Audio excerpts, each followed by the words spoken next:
What happened when you first found out you had hepatitis C? That was pretty interesting. I went to a friend of mine whose wife had worked with, confided in him, his wife worked with a big organ transplant company down in Atlanta, Georgia, and his reaction was, oh God, you know, liver transplant, you're going to die, you know, scared me.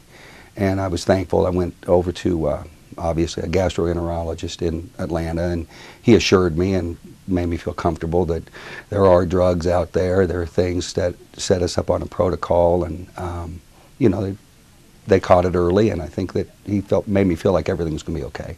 What type of attitude have you taken now with the fact that you have hepatitis C?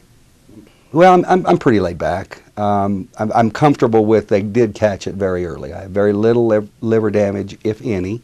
It's not a good thing. I mean, I'm not happy I have it, but it's something that happened, and do the best we can do to keep it under control and go with it. That's a really good attitude to have. How do you use that to deal with the tough parts of the treatment? Well, I look at it as it's something I've got to do. I've got kids that I want to be around for. It wasn't easy. There were times I'd wake up in the middle of the night with chills, but just made adjustments. And after a couple months, it pretty much went away, and it got a lot easier to do. What would you tell people about hepatitis C? It's an interesting thing that I talk to people. I'd ask now that they become more proactive. People, in dealing with the disease, I've learned that what is causing the big problems is there are no symptoms for the disease, and there are people out there today that have the disease, have no clue, and in this time their liver, the damage is being created in their liver. So I would say be proactive and get checked.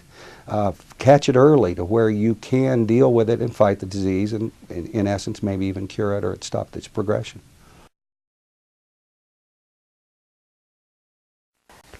Denise, what surprised you about the hepatitis C treatment process? Well, I never imagined that it would take such a long, complicated process. I just initially thought it would be a short process and things would be fine.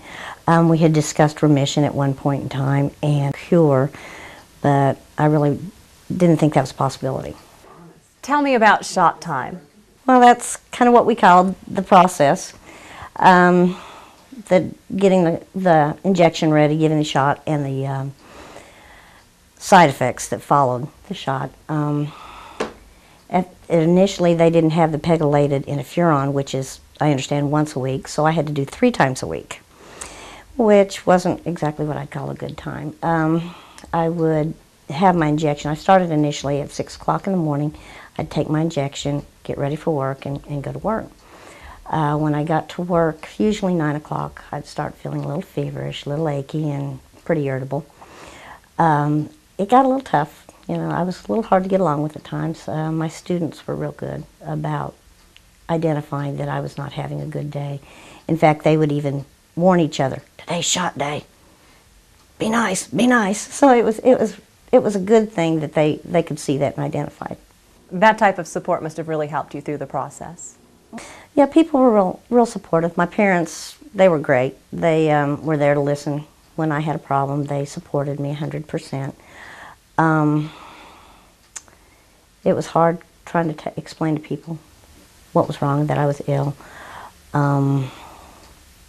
It's real important to have a support system, be able to count on the people you love and be able to tell them what's going on with you. What would you recommend that people do in that situation? Well, they have to be honest with themselves as well as people around them. Identify that maybe they're being depressed.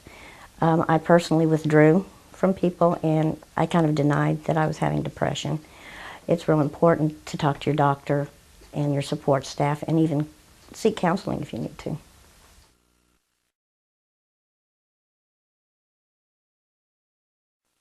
Sean, how did you find out you had hepatitis C? Through my primary care physician, through routine blood work. He noticed that my enzymes were elevated and did further testing. How important was communicating with your doctor through this process? Oh, extremely. I went through 2 specialists before I found a doctor that I was comfortable with to treat me.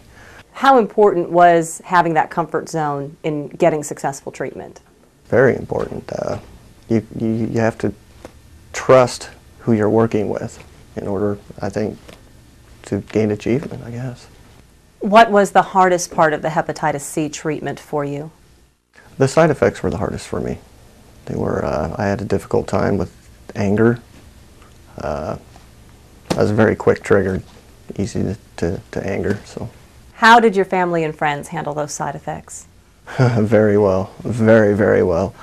Before treatment started, I did a really good job of making them aware of what I was going to be going through, and they kept an eye out on things for me. At work, if they saw me getting angry, they'd just put me back in my cubicle and make me quit answering the phone and just kind of left me alone. Oh, my wife was wonderful. She was very wonderful. She just realized it was part of the treatment, and she would just take a lot, take a lot. Is there anything you did to help alleviate some of those side effects? Well, after the first week of treatment, my wife came home with a home spa, which is a poor man's jacuzzi. And for me, that really helped. I pretty much lived in there at night.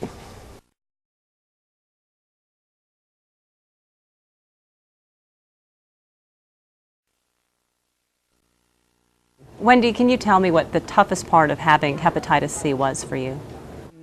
How people reacted to me when they found out that I had it. I think that a lot of them were scared. They just don't know about the disease. They didn't know if there was a cure out there. They just know that it's contagious, you know, and they didn't know. I think that was the toughest part, because I was trying to explain to them, you know, when you find out that you're sick, I just hustled and found all the information I could find out, and with the support of Dr. Challa helping me understand what I had, that I could easily explain it to people, but that was the hardest thing, I think. Was it hard for you to accept that you were sick? Yeah, I'm physically fit. You know, you take care of yourself. I mean, my whole life was dance, gymnastics. You know, nothing's going to knock me over. I wasn't going to let it, you know, and then when I found out that I had came in contact with this disease, it was tough. It was really hard. What was your reaction when you first found out you had hepatitis C? Well, I think my first reaction was my daughter. Did she have it? You know, because like I said it before, I don't know if my, you know, if it was contagious or not. And that was the first thing that scared me, was my, you know, I need to make sure she's okay.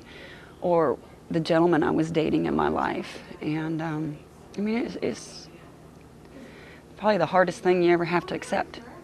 What was your reaction then when you found out the hepatitis C was no longer active in you? Well, I went in a couple months later. They did tests. They said everything was fine, but I did the big test. And when they finally said I don't have to come back to that office anymore, I told my family I was going to tap dance down 29th Street. But anyway, I haven't done that yet. But I was knowing that I could live a normal life and not feel ashamed of what had happened to me, that if I could ever help anybody else, that I would be there for them to get them through it.